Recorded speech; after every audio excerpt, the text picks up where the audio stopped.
नमस्कार बंधुरा आमी सुभाष मुखार्जी मुखार्जी हर्टिकालचार फार्म থেকে বলছি। বন্ধুরা আজকে আপনাদেরকে একটু বড় বড় গাছ রেডি গাছ যেগুলো আমরা ঘরের ভিতরে রাখতে পারবো আর খুব মিনিমাম যত্ন, শুধু জল দিলেই হবে আর বছরে 3 থেকে 4 বার খাবার দিলেই হয়ে যাবে, সেই রকম গাছ একটু দেখাই। আচ্ছা বন্ধুরা দেখুন, প্রথম আমার হাতে যে গাছটা ধরা আছে অ্যান্থোরিয়ামের একটা ভ্যারাইটি, দেখুন কি সুন্দর। যদি আমরা এটাকে ঘরের ভিতরে ছাওয়া জায়গায় রাখি খুব সুন্দর লাগবে, যত সময় যাবে গাছের পাতা বড় হবে। আর সত্যি কথা বলতে কি, এই গাছটা ধরুন আপনি অন্য অন্য কাজ করতে করতে ধরুন চোখটা যদি এর ওপরে যায়, সত্যি সত্যি আপনার মনটা সঙ্গে সঙ্গে চেঞ্জ হয়ে যাবে। এই রকম এর কত সুন্দর কালার আর পাতার যে স্টাইলগুলো একদম আনকমন, দেখতে তো খুবই সুন্দর। আমরা এইসব ধরনের গাছ ঘরে রাখবো। আচ্ছা আরও কিছু গাছ দেখাবো, তাদের সয়েল মিডিয়া তাদের মেনটেন একসাথেই বলে দেব। বন্ধুরা দেখুন ফিলোডেন্ড্রন,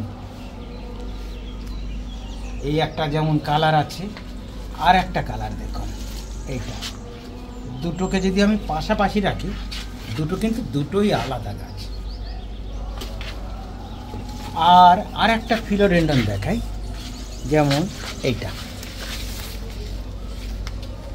তিনটেই কিন্তু ফিলোডেন্ড্রন, নাম প্রত্যেকের আলাদা আলাদা। তো বন্ধুরা এটা হচ্ছে রেড কঙ্গো, এটা থাই মুনশাইন, আর এটা থাই সানরেড, তিনটে আলাদা আলাদা। তারপরে আমি আরেকটা গাছ বার করি, পিঙ্ক প্রিন্সেস, মস্টিক দেওয়া একদম রেডি করা গাছ। এইসব গাছগুলো একসময় দাম প্রচুর ছিল, এখন অনেকটা দাম কমে এসছে। তো বন্ধুরা এই যে গাছগুলো আমি আপনাদেরকে দেখালাম 4-5টা ভ্যারাইটি, এদের জন্যে আমরা যে মাটিটা করি ভার্মি, কোকোপিট, সিন্ডার মাটি, 4টে ইকুয়াল দিয়ে আমরা বসাবো। প্লাস্টিক টবে রাখতে পারি, সেরামিক টবে রাখতে পারি, মাটির টবেও রাখতে পারি।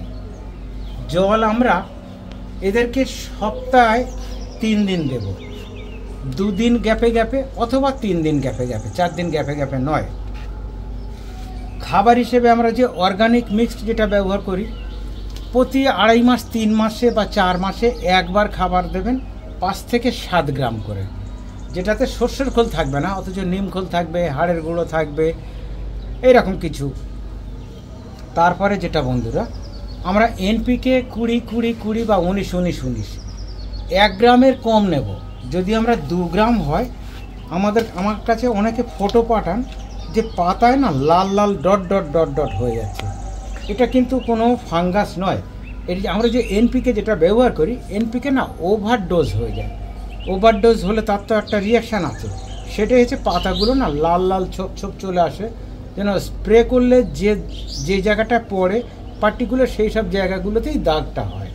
তো বন্ধুরা খাবার একটু কম দিন, তাহলে গাছ ভালো থাকবে। ওভার ফিডিং কখনোই ভালো করে না। আর এইসব গাছগুলোকে আমরা ঘরের ভিতরে রাখবো, আর ঘরের ভিতরের গাছকে কখনোই আমরা রোদ্দুরে বার করব না।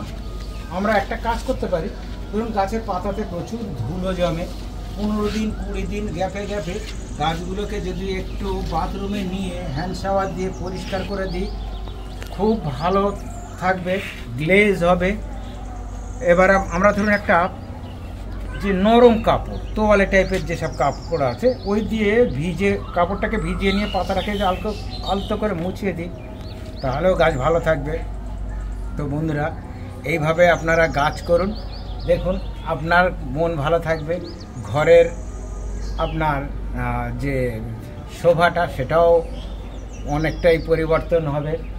আর সবচেয়ে বড় কথা, গাছের পরিচর্যা করলে মনের আলাদা একটা শান্তি পাওয়া যায়।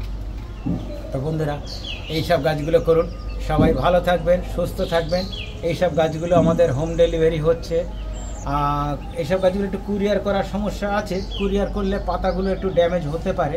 কুরিয়ার করার জন্য এর থেকে যে ছোটো সাইজের গাছগুলো আছে সেইগুলো আপনারা কুরিয়ারে নিতে পারেন, সবচেয়ে ভালো হবে। নার্সারিতে এসে নিন। আর আমাদের চ্যানেলটাকে সাবস্ক্রাইব করুন, আর মুখার্জি হর্টিকালচারের সাথে থাকুন বন্ধুরা। আর কি নিয়ে ভিডিও করব অবশ্যই আমাদের কমেন্ট বক্সে লিখে জানান।